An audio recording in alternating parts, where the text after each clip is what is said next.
IBGE prevê para Brasília queda da inflação em junho, viu? O que se chama de deflação. Transportes e combustíveis aí contribuíram para essa baixa, viu? A repórter Cris Otaviani explica como isso afeta a população. Cris, é com você.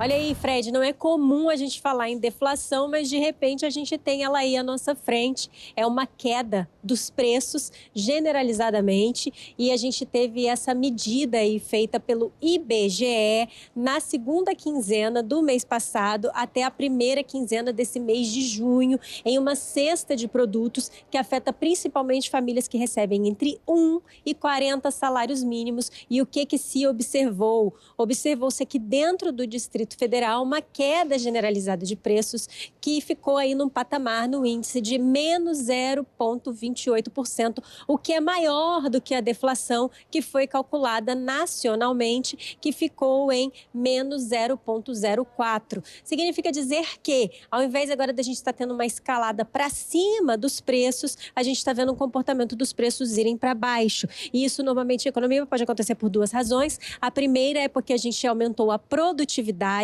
tem muito produto, a economia está saudável, está todo mundo comprando, mas por mais que as pessoas comprem, a indústria, os serviços podem ser colocados em uma quantidade maior do que as pessoas compram.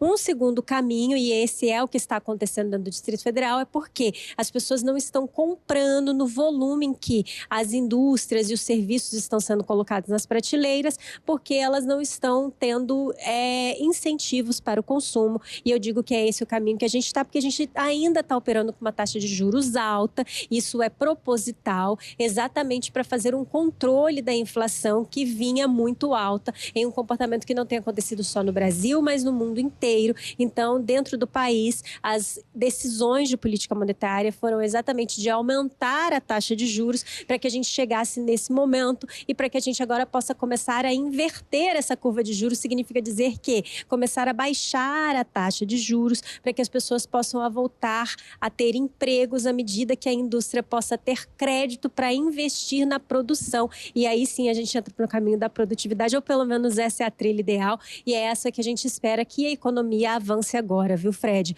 Mas o que a gente pode dizer no momento é que você vai sentir aí o preço dos alimentos, por exemplo, um pouco mais baixos na prateleira do mercado, ou crescendo em uma velocidade menor. E a gente teve também dentro desse cálculo aqui, em especial dentro do Distrito Federal, um fator importante que foi a queda do valor do combustível, e aqui não entra apenas a gasolina, e a gente vem contando toda essa história do combustível aqui no Balanço Geral, mas também a questão do diesel e dos carros novos. Isso é uma medida pega parcialmente apenas, porque começou a valer no início do mês de junho, e a gente está falando aqui de uma medida que começou desde a segunda quinzena do mês de maio. Ainda assim, a gente teve aí nesse item transporte, que foi o que puxou realmente os preços para baixo, uma medida importante em relação a esse resultado de deflação. Então, a gente deve ter aí agora uma reoneração dos impostos nos combustíveis, caso o governo federal não tome uma medida que talvez mude um pouco estes parâmetros, e isso é levado em conta em todo esse cálculo de juros, toda essa história que eu contei aqui.